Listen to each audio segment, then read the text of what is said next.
आप तमामी हाज़रीन नाज़रीन व सामईन का खैर मकदम है आपके अपने ही YouTube channel A to Z info पर। दोस्तों, आज हम डिस्कस करेंगे उर्दू अनुवादक और सहायक उर्दू अनुवादक के सिलेबस के मुताबिक कुछ इम्पोर्टेंट बातें जो आपके एग्ज़ाम के हवाले से काफ़ी मददगार होंगे। जो अभी आज आपका एग्ज़ाम हुआ है राजभाषा सहायक उर्दू, उसमें बच्चों को काफ़ी दिक्कत आई है लैंग्वेज को लेकर के, यानी ज़बान, भाषा और तर्जमा को लेकर के। उसमें काफ़ी दिक्कत हो पाई, कुछ बच्चे तर्जमा सही कर पा रहे थे, कुछ नहीं कर पा रहे। तो उन्हीं बातों को मद्देनज़र रखते हुए हम जो सेशन लेके चल रहे हैं वो हमारा ट्रांसलेशन का सेशन चलेगा। किसका? ट्रांसलेशन का। तो डेली हमारे यहाँ प्रैक्टिस चल रहा है और ये जो आज हमारा है ट्रांसलेशन का थर्ड वीडियो है। तो इससे पहले 2 बनाए जा चुके हैं और इसका PDF आपको डिस्क्रिप्शन बॉक्स में मिल जाएगा। मेरा वेबसाइट खुद का है, वहाँ पे मैं डाल देता हूँ, या डायरेक्ट मैं इसका लिंक डाल दूँगा। वहाँ से आप ज़रूर इस PDF को पढ़ सकते हैं, देख सकते हैं और वहाँ से आप प्रैक्टिस कर सकते हैं, सीख सकते हैं। तो ये कुछ बेसिक इन्फॉर्मेशन है, आपको यहाँ पे दिख रहा होगा।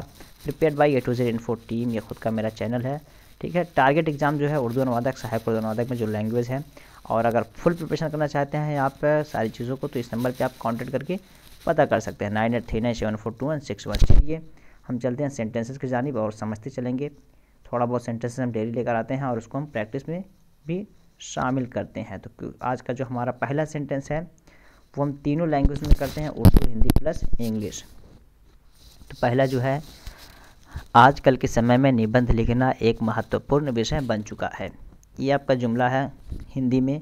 इसका उर्दू अगर तर्जुमा हम करेंगे तो बनेगा, आज के दौर में मज़ामीन लिखना एक अहम मौजू बन गया है, ठीक है। चूँकि अगर कह सकते हैं विषय के माने मज़मून भी लिया जाता है और विषय के माने मौजू भी लिया जाता है। दोनों अगर लिखें तभी कोई दिक्कत नहीं है, मौजू यहाँ कर देते हैं हम, ठीक है। तो आज के दौर में मज़ामीन लिखना एक अहम मौजू बन गया है।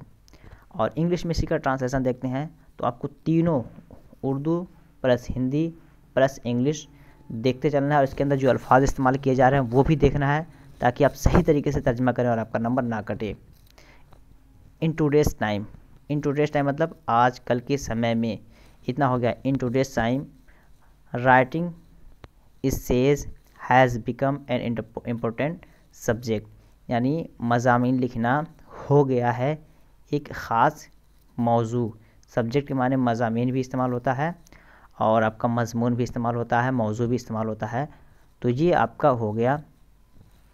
अब हिंदी में समझ आते हैं, आजकल के समय में निबंध किसे कहते हैं? निबंध कहते हैं मज़मून को, ठीक है, निबंध मज़मून को, और इसी की जमा मज़ामीन बोला जाता है। और इसी को इंग्लिश में क्या बोलते हैं? एस्से बोलते हैं। विषय कह सकते हैं कि आपका मौजू कह सकते हैं, या मज़मून भी इसको बोला जाता है। हालात के साथ कभी कभी ये टॉपिक के माने में लिया जाता है, कभी कभी ये आगे आपको जो सब्जेक्ट के माने में लिया जाता है, तो उसके हिसाब से ये बदलते रहता है। तो इंग्लिश में इसी को हम क्या बोलते हैं? विषय को सब्जेक्ट बोलते हैं। तो तर्जुमा भी आपका क्लियर हो गया और ये भी क्लियर हो गया कि उर्दू, हिंदी, इंग्लिश में इसको हम कैसे ट्रांसलेट करेंगे। चलिए अगला देखते हैं। पहली बार चैनल पे आए तो ज़रूर सब्सक्राइब कर लें, ताकि इस तरह के वीडियोस जब कभी भी अपलोड किया जाए उसका नोटिफिकेशन आपको पहुंच जाए और टाइम टू टाइम आप अपडेट होकर के तैयारी अच्छी कर सकें। सेकंड जुमला जो है वो आपका है, ख़ास तौर से छात्रों के लिए ऐसे कई अवसर आते हैं जब आपको विभिन्न विषयों पर निबंधों की आवश्यकता होती है, ठीक है। ख़ास तौर से मतलब विशेष रूप से भी इसको कह सकते हैं हम, ठीक है। बदल सकते हैं, मैं पहले बोलता हूँ ट्रांसलेशन को आप बदल सकते हैं अपने मुताबिक, अपने हिसाब से उसको आप सेट कर सकते हैं जिस तरह करना चाह रहे हैं। ख़ास तौर से, विशेष रूप से, अवसर कहते हैं मौक़े, अपॉर्चुनिटी, ओकेजन्स। विभिन्न कहते हैं मुख्तलिफ, विभिन्न विषयों, मुख्तलिफ मौक़े पर या बहुत सारे वक्तों पर। निबंध कहते हैं मज़ामीन को, आवश्यकता कहते हैं ज़रूरत को। अब देख लेते हैं उर्दू में इसका तर्जुमा। ख़ास तौर, चूँकि ये एग्जैक्ट ख़ास तौर खुद उर्दू अपने आप में है। ख़ास तौर पर तलबा के लिए, छात्रों को क्या बोलते हैं? तलबा बोलते हैं। ख़ास तौर पर तलबा के लिए ऐसे बहुत सारे मौक़े, बहुत सारे मौक़े क्या है? कई अवसर, बहुत सारे मौक़े कह सकते हैं। ऐसे कई अवसर होते हैं जब आपको मुख्तलिफ़ मौज़ूआत, विभिन्न विषयों, मुख्तलिफ़ मौज़ूआत क्या हुआ? विभिन्न विषयों पर मज़ामीन की ज़रूरत होती है, विभिन्न विषयों पर निबंधों की आवश्यकता होती है। आवश्यकता को क्या बोलते हैं? ज़रूरत बोलते हैं। तो आई होप कि ये आपको बिल्कुल क्लियर होता जा रहा होगा। और इंग्लिश का देखते हैं। There are many occasions specially, ठीक है। ओकेज़न किसे बोलते हैं? मौक़े को बोलते हैं। मौक़े जिस तरह आपका उर्दू में यहाँ पे मौक़े है उसको बोलते हैं ओकेज़न, और स्पेशली कहते हैं ख़ास तौर से। स्पेशली मतलब ख़ास तौर से। फॉर स्टूडेंट्स यानी तलबा के लिए। When you need articles on different topics. When you need का मतलब क्या हुआ? जब आपको ज़रूरत पड़ती है। आर्टिकल्स कहते हैं निबंध कह सकते हैं इसको, मजमून कह सकते हैं। On different topics, different topics कह सकते हैं कि मुख्तलिफ़ मौज़ूआत पर या विभिन्न विषयों पर। तो ये इस तरह से आपका ये क्लियर हो गया। इसके बाद भी अगर कुछ डाउट हो रहा है तो आप कमेंट बॉक्स में ज़रूर कमेंट करें, और फिर नेक्स्ट वीडियो में उसको शामिल करके इंशाल्लाह उसका हल निकाल के आपको बताया जाएगा। चलिए नेक्स्ट चलते हैं। सेंटेंस नंबर 3 है। सेंटेंस नंबर 3 में क्या कहा जा रहा है? निबंधों के इसी महत्व को ध्यान में रखते हुए हमने इन निबंधों को तैयार किया है। निबंधों के इसी महत्व को ध्यान में रखते हुए, निबंध किसे कहते हैं? मज़ामीन। महत्व कैसे हैं? ख़ुसूसियत, अहमियत, फ़जीलत, ठीक है। ध्यान में रखना, गौर फ़िक्र में रखना, या गौर फ़िक्र से काम करना। निबंध फिर आया, ठीक है। अब देखते हैं उर्दू में इसका तर्जुमा कैसे करेंगे हम। मज़ामीन की इस अहमियत को मद्देनज़र रखते हुए, ध्यान में रखना, मद्देनज़र रखते हुए हमने यह मज़ामीन तैयार किए हैं, ठीक है। निबंधों को तैयार किए हैं यानी मुख्तलिफ़ मज़ामीन को मद्देनज़र रखते हुए हमने ये मज़ामीन तैयार किए। सपोज़ दैट आप कोई मज़मून लिख रहे हैं तो उसके बारे में ये आप लिख सकते हैं। इसी का इंग्लिश ट्रांसलेशन देख लेते हैं।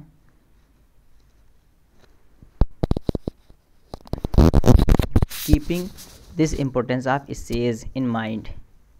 मज़ामीन की इस अहमियत को मद्देनज़र रखते हुए, ये जो आपका सेंटेंस है इसको इंग्लिश में कैसे बनाएंगे? Keeping this importance of essays in the mind. ये आपका यहाँ तक हो गया। We have prepared these essays, यानी इन मज़ामीन को अपने दिमाग में रखते हुए हमने इन मज़ामीन को तैयार किया है। निबंध कह लीजिए इसको या मज़ामीन कह लीजिए, और उर्दू में इसेज बोलते हैं। इसे की जमा इसेज, निबंध, और उसका जो आपका बहुवचन बनेगा निबंधो, मज़मून, उसकी जमा मज़ामीन। चलिए अगले जुमले की तरफ चलते हैं। शेयर ज़रूर कीजिएगा। और सहायक उर्दू अनुवादक का भी डेट कोई नहीं है, और उर्दू अनुवादक का डेट आ चुका है, वो आपका नेक्स्ट मंथ में जनवरी में है। तो उसकी प्रिपरेशन आप करें, और उसका पीटी डायरेक्ट एक ही एग्ज़ाम की बात की गई है अभी, तो उसके प्रिपरेशन में आप लोग लग जाएं, और उसके हवाले से जो इन्फॉर्मेशन होगी फिर आपको प्रोवाइड कराया जाएगा। और अगर प्रिपरेशन करना चाहते हैं ग्रामर को लेकर, लैंग्वेज को लेकर के, तो एक गाइड है, तो वो गाइड का एक वीडियो बना हुआ है स्पेशल, वो सहायक उर्दू अनुवादक पीटी गाइड है, उसे लेकर के आप प्रिपरेशन कर सकते हैं। अगर गाइड चाहिए तो आप दिए गए नंबर पे, जो नंबर दिया गया है उस पर आप कॉन्टेक्ट कर सकते हैं, या लास्ट में फिर नंबर दिखा दिया जाएगा, स्क्रीनशॉट लेके आप रख लीजिएगा। चलिए नेक्स्ट देखते हैं 3 नंबर। हमारे द्वारा तैयार किए गए निबंध बहुत ही क्रमबद्ध तथा सरल हैं और हमारे वेबसाइट पर उपलब्ध है। ये एक जुमला है आपका। हमारे द्वारा यानी हमारे ज़रिया तैयार किए गए निबंध, यानी हमारे ज़रिया यानी हमारे तैयार करदा मज़ामीन बहुत मुनज़्ज़म और आसान हैं। मुनज़्ज़म कह सकते हैं किसे, क्रमबद्ध कह सकते हैं इसको, सरल के माने आसान होता है, और हमारे वेबसाइट पर दस्तयाब है। दस्तयाब का मतलब उपलब्ध, दस्तयाब का मतलब उपलब्ध। तो हिंदी और उर्दू में तो बहुत ज़्यादा इशू नहीं है, बस थोड़ा सा अल्फाज देखना है। निबंध को मज़ामीन कह लेंगे, मुनज़्ज़म कह सकते, बहुत मुनज़्ज़म का मतलब क्रमबद्ध, आसान का मतलब सरल हो गया। वेबसाइट को वेबसाइट ही रखेंगे, दस्तयाब को उपलब्ध, इतना ध्यान रखें। अब आ जाए इंग्लिश में, अगर नहीं दुश्वारी है तो इसको नोट कर लें। The essays we have prepared are very systematic and simple and are available on our website. Essays का आपका मज़ामीन हो गया। प्रिपेयर्ड में तैयार किया गया है। सिस्टमैटिक कह सकते हैं क्रमबद्ध, सिस्टमैटिक कहते हैं क्रमबद्ध। सिंपल का मतलब सरल आसान। अवेलेबल का मतलब उपलब्ध या दस्तयाब। वेबसाइट का वेबसाइट। तो ये पीडीएफ आपको मिल जाएगा डिस्क्रिप्शन बॉक्स में, मेरे ही वेबसाइट पे, या डायरेक्ट इसका लिंक मिल जाएगा, वहाँ से आप जाके आप पढ़ सकते हैं। या मैं बार बार बोलता हूँ कि ज़रूर आप मेरे वेबसाइट पे विज़िट कर लिया करें, वहाँ पे मैं कुछ कंटेंट्स डालते रहता हूँ पीडीएफ फॉर्मेट में, तो वहाँ पे आप देख के तैयारी कर सकते हैं, प्लस इसका वीडियो आपको यूट्यूब पे मिल जाएगा। तो ये भी आपका क्लियर हो गया। चलिए अगला चलते हैं क्वेश्चन।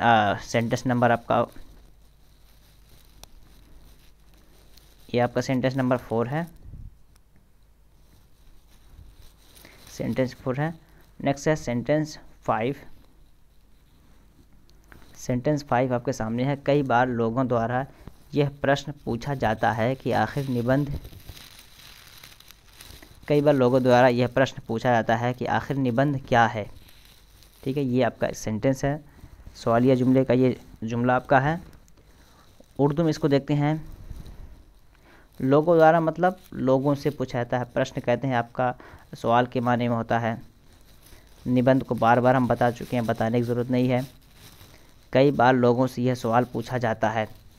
पहले में अगर आप देखेंगे आप, कई बार लोगों द्वारा यह प्रश्न पूछा जाता है या कई बार लोगों से यह प्रश्न पूछा जाता है, दोनों एक है, कोई डिफरेंस नहीं है।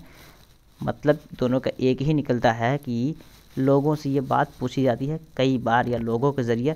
ज़ाहिर सी बात, लोग पूछेंगे तो लोगों ही से पूछेंगे, या लोगों के ज़रिए पूछा जाएगा तो लोग ही पूछेंगे, तो बात एक ही है। तो सेंस आपका सही निकलना चाहिए, जुमला आप चाहे। ये फ़र्क इतना है कि ये आपका पैसिव सेंटेंस है, क्या है, ये पैसिव सेंटेंस है, और ये आपका एक्टिव सेंटेंस है। इंग्लिश के हवाले से देखते हैं, इतना फ़र्क है, और दोनों का मफ़हूम एक ही निकल के आ रहा है। कई बार लोगों से यह सवाल पूछा जाता है कि मज़मून क्या है। इंग्लिश देखते हैं। मैनी टाइम्स, कई बार या मैनी टाइम्स कई दफ़ा कह सकते हैं। Many times people are asked this question what is an essay. Many times people are asked, यानी कई बार लोगों से ये पूछा गया है, दिस क्वेश्चन यानी यह सवाल कई बार लोगों से पूछा गया है कि व्हाट इज़ एन एसे, कि इससे क्या है, निबंध क्या है, मजमून क्या है। तो मजमून क्या है यहाँ पे आपका है, निबंध क्या है इंग्लिश में आपका यहाँ पे है। तो ये आपका हो गया इंग्लिश का सेंटेंस। चलिए नेक्स्ट देखते हैं, और ये आज का लास्ट सेंटेंस होगा। हम ज़्यादा नहीं लाते हैं, अभी 5 से 6 सेंटेंस ला रहे हैं, छोटा वीडियो होता है, लेकिन आप डिमांड करेंगे आप लोगों तो फिर नंबर ऑफ़ सेंटेंसेस बढ़ाया जाएगा और फिर आपको ज़्यादा प्रैक्टिस करने का वक्त मिलेगा। 6 नंबर, वास्तव में निबंध एक प्रकार की गद्य रचना होती है जिसे क्रमबद्ध तरीके से लिखा गया हो। देखते हैं दरअसल, वास्तव में मतलब दरअसल। मजमून का फिर बताऊंगा, निबंध हो गया। एक प्रकार, एक किस्म की नस्र है, एक प्रकार, एक किस्म की नस्र मतलब एक प्रकार की गद्य रचना होती है। ठीक है, एक प्रकार की गद्य रचना होती है जिसे तरतीबवार, जिसे क्रमबद्ध तरीके से, जिसे तरतीबवार अंदाज में, जिसे क्रमबद्ध तरीके से, जिसे तरतीबवार अंदाज में, और इसको इंग्लिश यहाँ पे हिंदी में देखते हैं, जिसे क्रमबद्ध तरीके से लिखा गया हो। तो जिसे तरतीबवार अंदाज में लिखा गया हो, तो फिर कहूँगा कि हिंदी उर्दू में बहुत डिफरेंस नहीं है, खाली वर्ड आपको ध्यान रखना है, क्लियर हो जाएगा। इंग्लिश देखते हैं इनफैक्ट। इनफैक्ट मतलब वास्तव में।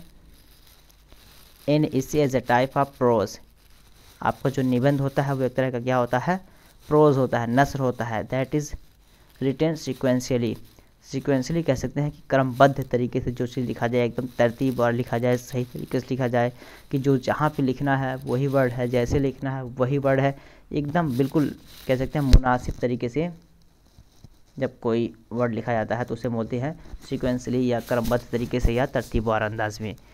तो ये कुछ 6 जुमले रहें, और पहली बार चैनल पे हैं तो चैनल को ज़रूर सब्सक्राइब करें, दोस्तों को शेयर करें ताकि वो लोग भी इस वीडियो से फ़ायदा उठा के अपनी तैयारी अच्छी कर सकें। डेली आपको कुछ ना कुछ साइट पे इस तरह के प्रैक्टिस सेट मिलेंगे और कभी कभी बीच में कवायद भी मिलेंगे, और अगर मिल सका तो मैं कुछ रिसोर्सेज मिला तो जो राजभाषा का एग्ज़ाम हुआ है उसका मॉडल पेपर भी आपको दिखाऊंगा कि कैसे वो था। और अगर आप लोगों में से कुछ लोग टेस्ट दिए हैं तो वो अपना एक्सपीरियंस शेयर कर सकते हैं, आइडियाज़ दे सकते हैं, ताकि उस बेस के मॉडल पेपर बना के आप लोग को दिखाया जा सके, ताकि सभी लोग फ़ायदा उठा सकें, और जो देकर आए हैं वो लोग भी फ़ायदा उठा सकते हैं। तो डिटेल के लिए अब इस नंबर पे कॉल कर सकते हैं, या फिर गाइड लेना चाहते हैं पीटी का, सहायक का, तो भी इस पर कॉल करके पता कर सकते हैं, अब तैयारी अच्छी कर सकते हैं। तो दीजिए इजाज़त, फिर मिलते हैं नेक्स्ट वीडियो में। लेकिन एक बार ज़रूर साइट का विज़िट कर लें, वहाँ पे ये प्रैक्टिस सेट डाल दूँगा, वहाँ आप आराम से पढ़ सकते हैं। उसके अलावा बहुत सारे वहाँ प्रैक्टिस सेट डाले जा चुके हैं, सहायक के हैं, उर्दू अनुवादक के हैं, ट्रांसलेशन के हैं, और बहुत सारे इसेज वहाँ पे हैं ट्रांसलेशन के, वो सभी देख के भी आइडियाज़ आपको होंगे। तो फिर मिलते हैं नेक्स्ट वीडियो में, तब तक के लिए have a nice day, goodbye, अल्लाह हाफिज़, टेक केयर।